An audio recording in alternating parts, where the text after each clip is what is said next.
กับสบายดีและสวัสดีเด้อพ่อแม่พี่น้องกันเบิดทุกผู้สู่คนบ่ว่าสิอยู่ฝั่งไทยฝั่งลาวหรือต่างประเทศก็ยินดีต้อนรับเข้าสู่ส่องคำบาสเนียวเด้อมาพบมาเจอกับคำบามื้อนี้เนาะมาต่อกันเนาะ EP 2เนาะพี่น้องเนาะตอนคลิปแรกเนาะคำบาดก็ไปทำบุญสังฆทานเนาะคลิป2คำบาดก็มาถ่าย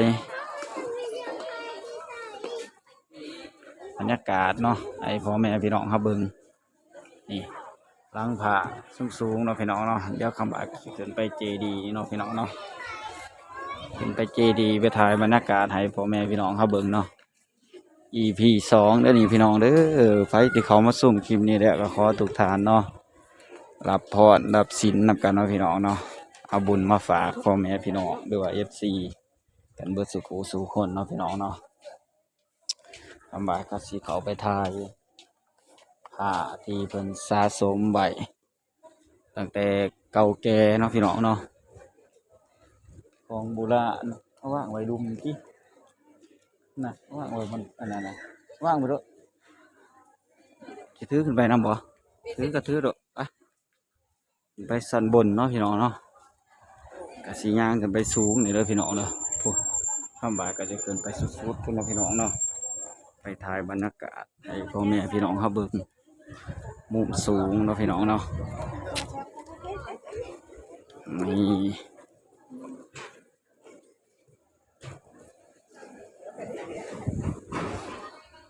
หลังผาใหญ่เนาะผาใหญ่เพิ่นกำลังสร้างเลยเห็นบ่เพิ่นกำลังสร้างองค์ใหญ่ขนาดใดเดี๋ยวคำว่าก็สิขึ้นไปข้างบนเนาะไปต่อกันเลยพี่น้องเนาะเข้ามาข้างในก็สิเงียบเงาเนี่ยเนาะพี่น้องเนาะเพราะว่าเพิ่นบ่ให้ใส่เสียงดังอืมนี่เพิ่นแบบว่าตอนเพิ่นใส่บาตรบ่รู้ว่าจะไดนี่เพิ่นเฮ็ดบ่ให้เข้าได้นี่ไปต่อกันเลยเนาะพี่น้องเนาะคลิปนี้ก็สิยาวแน่เด้อพี่น้องเด้อ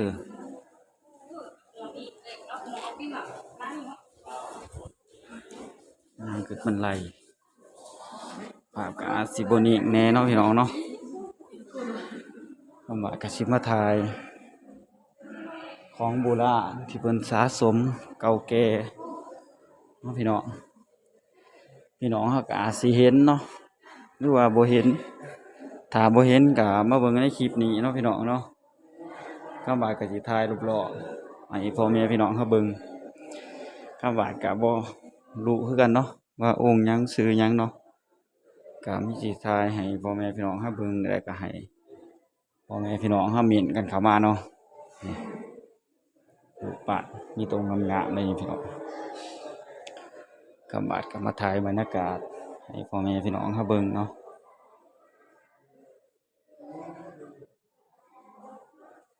ให้พระมันบรรยายเองเด้อพี่น้องเด้อนี่มีแต่แบบเก่าๆเนาะแบบมันสะสมไว้องค์เก่าๆเนาะมันใส่กระจกตั้งไว้ได้พี่น้องแล้วก็บ่ให้จับเนาะเพิ่นบ่ให้จับเนาะเพิ่นบ่ให้คนอื่นจับนี่งามได้นี่พี่น้องนี่เพิ่นใส่กระโถแกะไว้เนาะแต่ละองค์เนาะไปต่อกันเลยพี่น้องขึ้นไปชั้นบนเนาะฝากพ่อแม่พี่น้องเขาเม้นเข้ามาเด้อถ้าว่าผู้ใดบ่เคยมาเนาะก็เบิ่งในคลิปนี้เนาะถ้าว่าเคยมาก็เม้นมาบอกคำบาดเด้อว่าเคยมาแล้วเนาะพี่น้องเนาะคลิปนี้ EP 2เลยนี่พี่น้อง EP แรกเนาะคำบาดกะทาย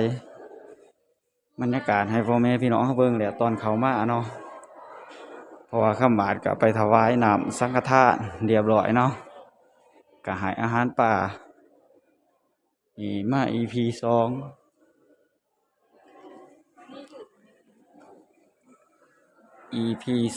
ก็มาถ่ายบรรยากาศพระที่เพิ่นสะสม เก่าแก่แต่ของโบราณเนาะพี่น้องเนาะ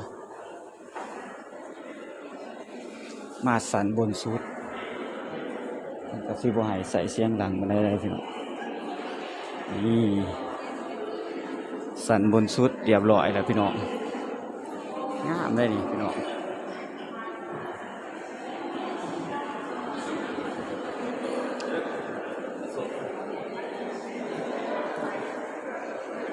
พ่อแม่พี่น้องเพิ่นก็มากราบมาไหว้หลายคนเนาะแล้วก็มาถ่ายรูปเนาะพี่น้องเนาะ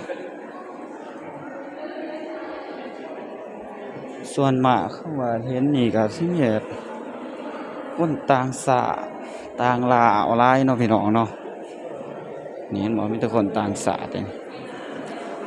เข้ามาก็ถ่ายรอบๆให้พ่อแม่พี่น้องเขาเบิ่งได้เนาะคนเพิ่นมาทำบุญก็หลายขนาดได้พี่น้องคนต่างชาติต่างลาวหลายเนาะพี่น้องเนาะมาออกมาต่อกันข้างนอกเนาะพี่น้องเนาะลมก็สิแห้งเด้อพี่น้องเด้อก็ได้ยินเสียงคำบาดเว้าคอยแน่เนาะนี่เห็นบ่ที่คำบาดถ่ายอยู่ข้างล่างเนาะให้พ่อแม่พี่น้องเขาเบิ่งขึ้นมาข้างบนเรียบร้อยแล้วนั่นบ่ข้างล่างสูงได้นี่พี่น้องเลยคนเดินอยู่ข้างล่างเนาะนี่พระองค์ใหญ่เลยนี่พี่น้องเดี๋ยวคำว่ากะสิถ่ายรอบๆเนาะให้พ่อแม่พี่น้องเขาเบิ่งเด้อแต่ก็อาจสิมีเสียงลมแน่เนาะพี่น้องเนาะเพราะว่าอยู่สันบนสุดก็สิมีเสียงลมพัดวีเนาะพี่น้องเนาะก็ขอโทษขออภัยพ่อแม่พี่น้องกันเบิดสุขสู่คนเนาะถ้ามีเสียงลมเนาะฝากพ่อแม่พี่น้องคอมเมนต์เข้ามาเด้อว่าลมเขาบ่เพราะว่าคำว่าก็บ่ได้ใส่ไม้เนาะพี่น้องเนาะนี่ถ่ายรอบๆให้พ่อแม่พี่น้องเขาเบิ่งเนาะนี่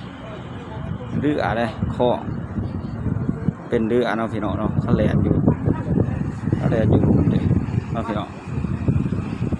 ตอนนี้ก็มืดฝนเข้ามาเลยเนาะพี่น้องเนาะส่วนมากก็มีแต่คนต่างชาติเนาะคนมาทำบุญวัดนี้เนาะพี่น้องเนาะมาเที่ยวเพราะว่าเพิ่นเห็นวัดงามเนาะพี่น้องเนาะแล้วก็มาเที่ยวมาเลาะทำบุญมาถ่ายเก็บภาพบรรยากาศให้พ่อแม่พี่น้องเบิ่งเนาะข้าบาทก็ย่างมาสี่รอบๆให้พ่อแม่พี่น้องเขาเบิ่งเรียบร้อยย่างผมเจดีเลยนี่พี่น้องนี่มุมสูงงามเลยพี่น้อง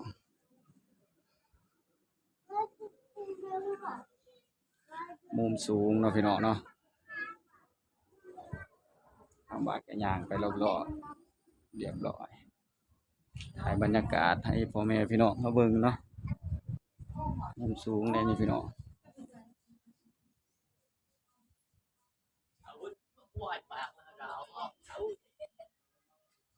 ภาพก็อาจสิบ่นิ่งแน่เด้อพี่น้องเด้อไปกันต่อเนาะพี่น้องย่างไปเรื่อยๆเนาะมุมสูง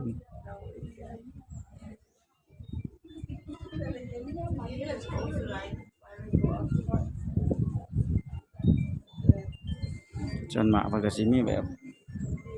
ต่างชาติต่างลาวหลายเนาะพี่น้องเนาะบ่มุมสูงเลยพี่น้องคำว่าจะถ่ายมุมสูงเนาะให้พ่อแม่พี่น้องมาเบิ่งขึ้นมาสูงเลยนี่อันนี้ก็วัดเนาะที่ว่าคำวัดไปทำบุญเรียบร้อยเนาะอยู่ข้างล่างเนาะพี่น้องเนาะนี่ก็แม่นเบิดวัดเนาะใหญ่เลยนี่วัดนี่วัดใหญ่ขนาดเนาะวัดปากน้ำเนาะพี่น้องเนาะคำบาดกระทายไปรอบๆให้พ่อแม่พี่น้องเขาเบิ่งเรียบร้อยแล้วคำบาดก็สิได้จบคลิปไปก่อนเด้อพี่น้องเด้อก็ขอบคุณพ่อแม่พี่น้องด้วยว่า FC กันเบิดสู่คนที่เข้ามารับชมกดติดตามส่องคำบาดเบิ่งคลิปให้คำบาดตั้งแต่ต้นจนจบแล้วก็บ่ขาดโฆษณาเด้อพี่น้องเด้อใครเห็นคลิปนี้แล้วก็ขอให้ทุกท่านได้บุญกุศลนำกันได้หลายเนาะยิ่งๆเรื่อยๆยิ่งๆปังขึ้นไปเนาะพี่น้องเนาะ ไปที่เมนเข้ามาแล้วก็กดไลค์กดแชร์กดติดตามนี่เด้อพี่น้องเด้อตอนนี้ก็คนเริ่มทยอยกดติดตาม2,000 บาทเรื่อยๆแล้ว900กว่าแล้วเน้องพี่น้องเนาะสิฮอดพันเด้อพี่น้องเด้อก็ฝากเด้อพี่น้องเด้อคำบาทก็สิได้จบคลิปไปแล้วก็สิกล่าวคำว่าสบายดีและสวัสดีเด้อพ่อแม่พี่น้องกันเบิดสุขสู่คนเนาะ